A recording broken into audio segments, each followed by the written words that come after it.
저는 아내로서 두 아이의 엄마로서 평범한 삶을 살았습니다. 그러나 2008년 금융위기의 여파로 남편의 사업이 점점 흔들리기 시작하면서 가진 것의 대부분을 잃었습니다. 집은 경매로 처분되었고 남은 것은 약간의 보증금이 전부였습니다. 새 집을 구해 이사는 했지만 당장 생활비와 아이들의 학비로 걱정이 태산이었습니다. 앞이 캄캄하여 폭풍우 속의 배 안에 갇힌 느낌이었습니다. 그때 벼랑 끝에 선 심정으로 스스로에게 질문을 던졌습니다. 그것은 어떻게 하면 돈 걱정 없이 살 수 있을까였습니다. 고심 끝에 나 자신에게 내린 처방은 삶을 단순화하라는 것이었습니다.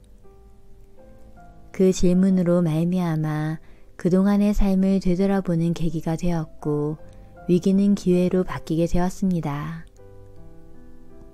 낯선 시선으로 주변을 돌아보니 나는 이미 너무 많은 것을 갖고 있다는 것을 알게 되었고 없는 것에 불안해하기보다 내가 가진 것에 감사하며 소박하게 살아갈 때 비로소 풍요로워진다는 것을 깨달을 수 있었습니다. 필요한 만큼만 소유하고 홀가분하게 살아가는 충만한 기쁨을 알게 된 것입니다. 앞으로 어떻게 살아갈까를 고민하던 어느 날 문득 집안의 모든 것들이 갑자기 낯설게 느껴졌습니다. 방과 주방, 욕실에까지 너무 많은 것을 소유하고 있다는 것을 실감하게 된 것입니다. 집안 곳곳마다 나의 욕심이 덕지덕지 붙어 있는 것만 같았고 그 순간 참을 수 없을 만큼 답답함이 느껴졌습니다. 그날을 계기로 저는 필요한 것 이외의 것은 모두 버리기로 결심했습니다. 그리고는 쓰지 않는 물건들을 찾아 매일매일 물건을 버리면서 정리하기를 몇 개월. 어느 날 현관문을 열고 집에 들어갔는데 눈이 부시도록 환한 집이 저를 반기고 있었습니다. 잡동사니를 모두 걷어낸 텅 빈 집. 공간마다 여백이 생기니 숨 쉴 틈이 생긴 것입니다. 사람이 사는 공간에는 필수적으로 빛과 여백이 있어야 합니다. 그런데 쓰지 않는 물건은 빛과 여백을 막는 잡동사니일 뿐입니다. 그런 잡동사니를 하나둘 비우고 나면 남겨진 모든 것이 제자리를 찾게 되고 비로소 공간은 살아납니다. 공간에 여백이 생기면 사람의 마음에도 여백이 생겨남을 느낄 수 있습니다. 많은 사람들이 평수가 넓은 집에 살기를 원합니다. 그래서 집의 크기를 늘려가느라 꽤 많은 시간과 자유를 빼앗기며 소중한 삶을 놓치기도 합니다. 사람들에게 집은 부의 척도이자 중요한 물질적 재산이기 때문입니다.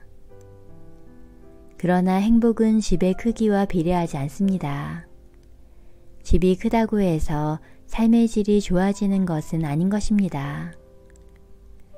사실 집이 클수록 관리하고 신경 쓸 일은 더 많아집니다. 공간이 넓을수록 소유물도 그만큼 늘어나기 때문입니다. 사람에게 집은 삶을 담는 공간이자 휴식의 장소, 치유의 장소입니다. 내가 편하게 쉴 수 있고 사는데 불편하지 않으면 충분한 공간인 것입니다. 그런데 꼭 넓어야 할 이유가 있을까요? 작은 집이라도 얼마든지 여유와 기쁨을 누리며 살 수 있습니다. 삶의 필수 요소 중에 사람들이 가장 많은 돈을 들여 장만하는 것이 집입니다. 대부분의 사람들이 집장만으로 생기는 대출금으로 빚에 쫓기는 삶을 살아갑니다. 넓고 좋은 집을 원할수록 주택담보대출금의 부담은 커질 수밖에 없습니다. 반대로 집을 줄이면 마음의 부담도 그만큼 줄게 됩니다. 대출 이자나 세금, 공과금 등의 비용이 적어지게 되니까요. 또 공간은 작아도 물건이 적으면 그만큼 공간에는 여유가 흐르고 군더더기 없이 간결한 집은 우아해 보입니다. 화려한 가구와 물건으로 둘러싸인 넓은 집보다 평수는 작아도 필수적인 것만 갖춘 간결한 집이 오히려 더 여유로울 수 있는 것입니다. 작은 집이란 나에게 맞는 알맞은 집을 의미합니다. 작은 집에 산다고 해서 가난한 것이 아닙니다. 이는 자신의 경제력보다 한 단계 낮추어 살아갈 줄 아는 지혜이고 겸손함입니다. 진정한 부자는 낭비하지 않고 가진 것으로 삶을 넉넉하게 채워갈 줄 아는 사람입니다. 다른 사람의 기준이나 사회적 흐름에 휩쓸리지 않고 주체적으로 사는 사람은 어디에 살든 마음이 부유하고 여유로울 수 있습니다. 도시에 살든 오두막에 살든 소박하고 간결하게 사는 방법을 알기 때문입니다. 저는 꽤 오랜 시간을 더 많이 가져야 부유해지는 줄 알았고 더 많이 채워야 행복한 줄 알았습니다. 그러나 이제는 압니다. 비울수록 자유롭다는 것, 적게 소유할수록 행복에 더 가까워진다는 것을 말입니다. 생각해보면 살면서 진정한 행복을 느끼기 시작한 것은 남들처럼 살아야겠다는 마음을 내려놓은 순간부터였던 것 같습니다.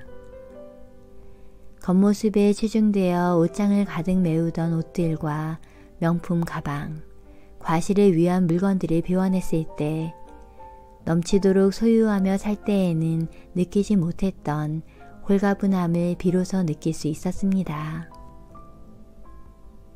비움은 내게 과중한 소유의 무게로 짓눌렸던 몸과 마음을 치유하는 일이었습니다.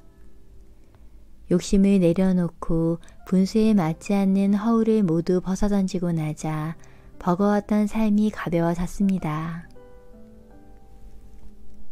행복한 삶이란 소유물이 얼마나 되느냐가 아닌 만족을 알고 매 순간을 음미하며 깊이 있게 사는 것입니다. 행복은 더 많은 것을 손에 쥐려 하기보다 자신이 가진 것을 얼마나 누릴 수 있느냐에 달려있는 것입니다. 비워야 채워지고 채우면 비워지는 게 자연의 순리입니다. 채우기에 앞서 비움을 먼저 실천해 보는 건 어떨까요? 불필요한 것들을 비우고 나면 채워야 할 중요한 것들이 더 또렷해지고 자유롭고 홀가분하게 삶을 온전히 즐길 수 있게 될 것입니다.